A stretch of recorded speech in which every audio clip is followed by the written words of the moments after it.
Hello, Emilio. Sorry, Emildo. Are you there? Hello? Hello? Yeah. I'm sorry, I can't hear you clearly. Oh, Can you really? hear? Um, I can hear you. Okay, good. I can hear you now. Okay. Now you can. Yes, I can hear you now. My name is Okay. Teacher Hiram. How are you today, Emildo? I mean, good. What's her name again? Hiram, look at your Zoom. My name is written. Okay. Okay, All great. right. All right. All right. So, my Hira. name is Hiram. I will be Hira. your English level test teacher for today. So, here's what we are going to do, okay? I'll be checking how good you are at pronunciation, your speaking Good. skills in general, and as well as your listening skills. All right, are you ready? Uh-huh.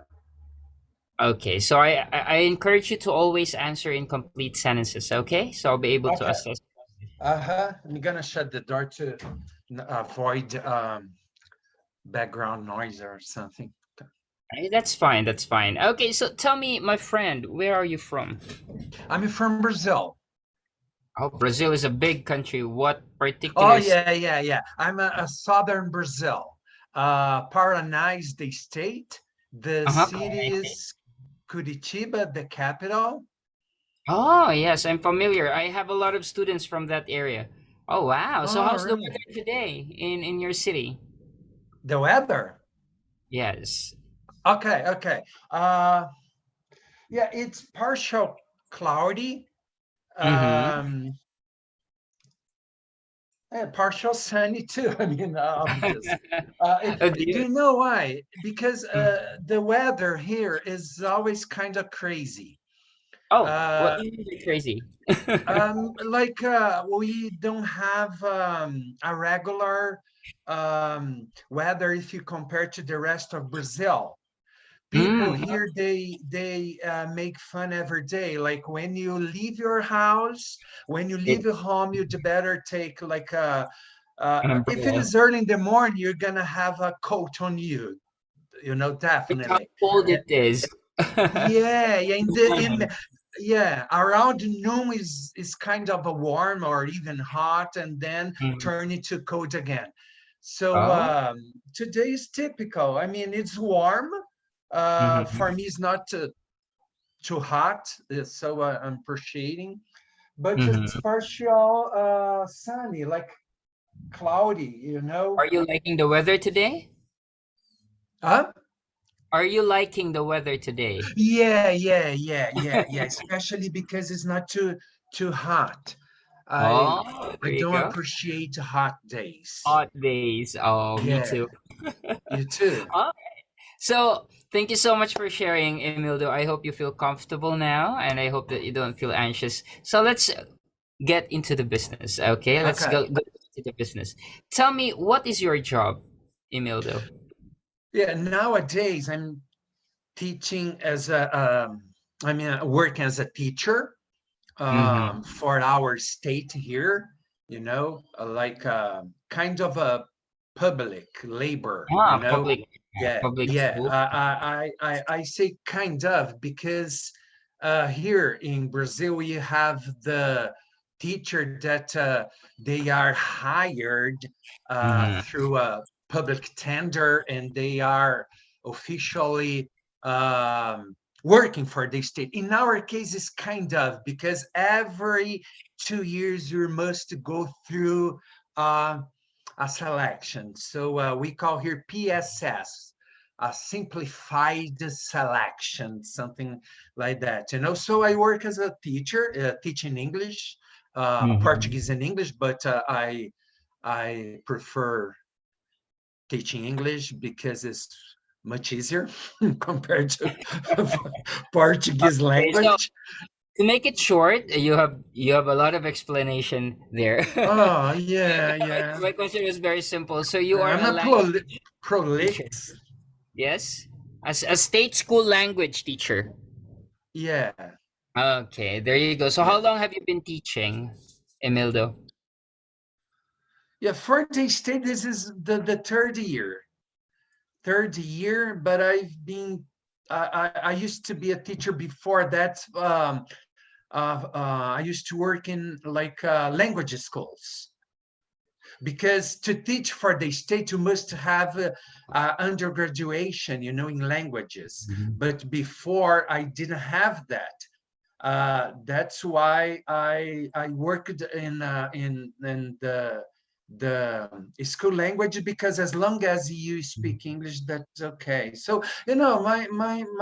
my working life is difficult to explain. That's why So I let's don't make it have. simple. It's very difficult to explain because we make things complicated. My question is simple. How long have you been teaching? So that means from the time you started teaching until now, regardless of what particular school you have entered to, what Yeah, uh but would you consider teaching, like if you teach a friend? oh, you said that you were teaching formally, right? Yeah, Yes. because that's Okay. why So I understand that you want me to go right on the like give a simple and fast answer, but sometimes it's not like that. Okay, I can tell you like 3 years if I consider the state, longer if I mhm. consider before. So how long have I been Let's try teaching this English? method, Emildo. I will share with you a method. What you did earlier was you explained before giving an answer. Now let's do it the other way. Okay. For example, if you were to ask me, how long have I been teaching? I can say I have been teaching for 13 years. 3 years of that. Okay. So I have been teaching for 13 years. That's the direct answer. And then I'll explain 3 years of that I taught in the university, right? And 10 years of that, I taught online. So overall, 13 years of teaching. Easy to understand, right? Because I Uh-huh. answer directly and then I explain. Okay. Okay, so that's one thing that we need to avoid, explaining first before giving a direct answer, because that will confuse the person you're Okay. talking. Okay, Okay. so it's Uh-huh. not a straight fast answer. No, it's a direct answer. There's a difference between that. Okay. Okay.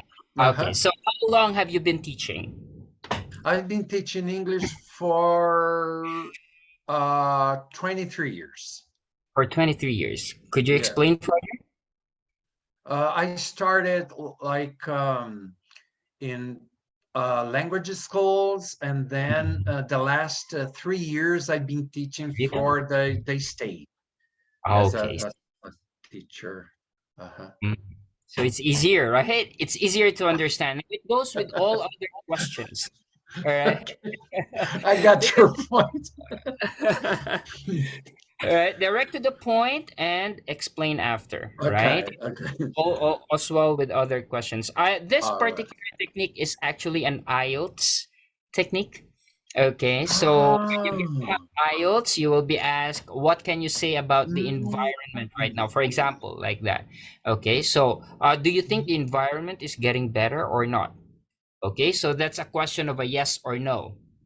All right, Uh-huh. so you don't Mhm. explain immediately because the evaluator will have confusing times understanding it. Mhm. Okay, so Mhm. do you think that the environment is getting better now? So if I were to answer, I don't think so, because and then I explain. All Mhm. right, and so it goes that way. Have you taken IELTS before, Imeldo? No, I haven't. Yeah. Oh, that's a good technique I taught you there earlier. So if you are Uh-huh. planning to get some IELTS in the future, Mhm. you might as well do that technique. Okay, now let's continue. Mm. As a teacher, Imeldo, tell me, what do you think is the most difficult part of teaching English to your students? Mm. The most difficult part would be catching students' attention, draw their attention. Why do you think it's challenging? Could you please explain? Yeah, having them to pay attention. Big groups in Brazil, Mhm. at least is 40, 45 students in a class. In a classroom. Oh, wow. Wow. And that's only in one classroom. How many classrooms do you teach every day, Emildo, if I may ask? Uh, what could be 12 classes per day because yeah, Oh, I work Monday, I mean morning, afternoon, and night. oh wow, that's very tiring. So It every is. day you get to teach, No, not every day. This is the thing. Not every day. I dedicate myself 2 days for day state. On those days, I would be there. I'll be there. The three shifts. Ah, okay, now I You understand. you Wow. understand? Let's go back to your answer earlier. You think that the problem is behavioral, right? It's difficult to catch the attention. Now, as a teacher yourself who's been teaching for, several years now, what do you do to make sure that you catch your students' attention while teaching English? Yeah, mostly I come up with some funny stories. I Mm-hmm. bring the importance of learning English closer to them. Like, Mm-hmm. hey, if you have already decided about your major at college, why not being a bilingual professional, whatever the profession will be. Okay, if you think it's not important, why not learn English to listen to music, to watch miniseries and movie without closed captions, you Mm-hmm. know, and traveling, getting touch, being able to talk with people from different cultures, those kind of things, to open their minds. Was it effective somehow? Uh, depends.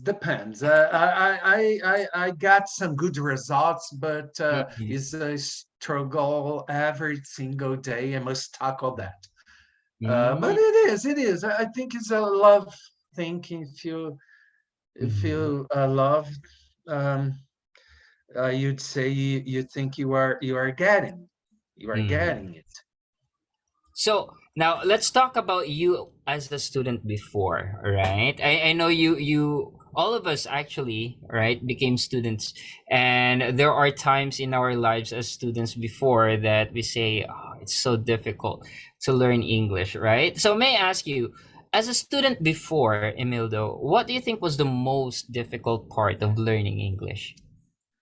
Um, in a moment of my life, because I used to think it was the grammar, Mm, um, and then I came to the conclusion is the reduction of the language, the colloquial language, yes. Mhm. to really understand English, the spoken language. Now Mhm. I dare say this is the most difficult thing.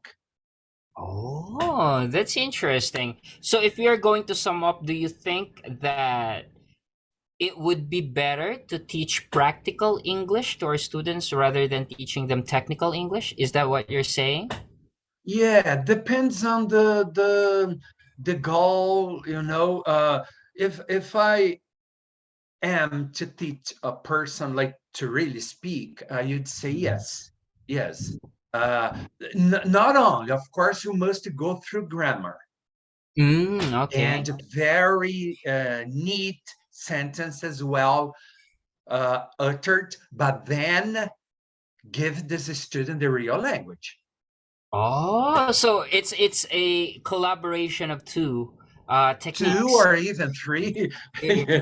Oh, wow. That's very interesting. Is this kind of method already part of the educational system in Brazil No, as not you at mentioned? all. Not at all. This is part of Emildo's teaching. Oh, wow. Okay, that's interesting. Regardless, because I have private students too. My private students, I do whatever I want. But in the stage, I just open their eyes. Like, guys, I'm Mhm. here to teach. I use the book. I try to follow all the rules. But then this is part of the catching their attention, I would say. Attention. So now I'm Oh, gonna there give you you go. something Mhm. more. You know, we keep learning all these auxiliary verbs in the beginning, but then you hear something like, you worked yesterday? You worked here? You Yes. okay? But of course, you must know the auxiliary verb is there. So you mm, worked yesterday? Yes, I did. Don't say, yes. yes, I worked. No, this, yeah, I did. So Mm, even though it's not there, the auxiliary verb, the speaker, no, it is there. mhm, And which verb tense you are using, and you mhm. know, So in your class while you're teaching, Imeldo, do you use English as the medium of language or do you use Portuguese in teaching English? Ironically. mostly, no, most when yeah, the state is like the way you said, you know. But when I get angry with them, I switch to English, and I even say bad words to shake it. This is another strategy I came Uh, up with, you know. Even some uh, bad words works, like you know. So I'm trying to give you something you're not accepting. So now I'm gonna show off myself. show your authority using your own Yeah, language so yeah, you yeah, understand yeah, it much better. yeah, Oh, yeah, wow. yeah. Push them against the wall The wall. somehow, you know, to kind of humiliate Mm, them for a good purpose. yes. I Mm, I believe this. understand. Hey, let's use it this time, you know, for our good. Don't waste your time. Exactly. I agree with you, especially when it comes to disciplining, so that they will not do that again, right? They will keep their attention to the teacher while the teacher is teaching. Now, I have a very critical question for you, Emildo. If you are part of the education ministry in your country, what change or changes would you like your educational system to have? Generally speaking, or Yeah, generally only in what speaking. concern general. Um, oh, you change a lot of things, you know, decreasing the number of students in class, for example, the maximum 10, I would insert psychologist full time, you know, or more than one to Mhm. assist few students to work Mhm. really good to help, you know, with whatever they need. Because technologically speaking, I would say we have a good structural, good Sure. Yes. schools, good, Mhm. you know, television in all the classes, computers, and but we need a lot of changes. I would start with that, decreasing the number of the students. Oh, that would be very challenging considering the number of students, right, Yeah, in yeah, Brazil, especially in yeah, primary, secondary, and in yeah, high school. Oh, yeah. wow. Anyway, what we did right now is more than just asking you questions. What we did right now is assessing your English. I don't see anything wrong. You're a very good English speaker, especially your pronunciation, Oh, Emildo. thank How you. you pronounce the words, very clear, very crisp. Okay, good job. Oh, And thank your grammar is impeccable. I like that. Actually, while you're you. speaking, the system is recognizing some grammatical errors. Okay, and it appears that there's less and tolerable grammatical errors. Right now, I always tell my students that there is no such thing as perfect grammar. Trust me. I've spoken I've spoken to a lot of Americans, a lot of British, right? A lot of Australians, and there are, most often than not, they commit grammatical errors. And considering these are native speakers, all right. So I don't think grammar is something that we should perfect, right? But what we need to do is something that we can better. All Mm. right. Because the end goal of communication is to understand each other. That's why language exists, to communicate. All right. Mm. So thank you so much. After five I, minutes, you can check your English Central account to see your level based on your performance today. And I will be recommending some videos you can watch to improve your vocabulary. All right. And one more thing, Teacher Emildo, the most standard. Okay, the most standard of how fluent or how good we are at English would be standardized examinations like IELTS, TESOL, TOEFL, stuff like those. Okay, that could also help your credential. I encourage you to take either of those standardized exams, okay, so that you can learn techniques that you can share with your students too. Okay, especially the direct approach technique, the one that we had earlier, because this is a common problem for non-native speakers. Okay, if you're a native speaker, that's fine because you'll be able to nuance your answer. So when we say nuance your answer, you can contextualize a slight difference with how you answer directly and how you explain. Sometimes we combine both. Okay, that's advanced. But for non-native speakers like us, it would be better to have a solid foundation of answering. So that's a direct approach and then explain. Direct Mhm. answer, explain. So this method, you can teach that to your students so that it will be easier for them to explain. Okay? Because sometimes they have the answer, they have a good explanation, right? But because there's a lot of things going on in their mind, they have to translate Portuguese to English and stuff like that, it will be very difficult for them. Okay, so let's start with that simple method and let's share that with your students. All right. Okay, do you have any questions, Teacher Emildo? No, no, just to thank you very much for your help. You're most welcome. And one more thing, by the way, the system here tells me to recommend you to increase your professional vocabulary as part of you being a teacher. So that's a basic recommendation to all teachers. Uh, Uh-huh. Improve your professional grammar. Sorry, professional vocabulary. That means looking for complex synonyms of easy words. Like, for example, the word start. Okay, so the word start is very simple, but you have to look for synonyms that are more complex words like commence. Let's commence the meeting at 4 p.m. instead of saying let's start the meeting at 4 o'clock in the afternoon. Okay, so it sounds more professional. This is to prepare you for your future possible future conferences outside the country, right? There's a possibility as teachers we have this opportunity to learn abroad, right? So it would be very, very good if we improve our vocabulary from basic common English to professional business English. Would that be good, Teacher Emildo? All Definitely. right. Okay. Well, thank you so much, and I Thank hope you you. enjoyed the conversation we had. I will see you again next time, Teacher Emildo. Have a great day. Hope so. Obrigado. You too. Bye-bye. Thank you.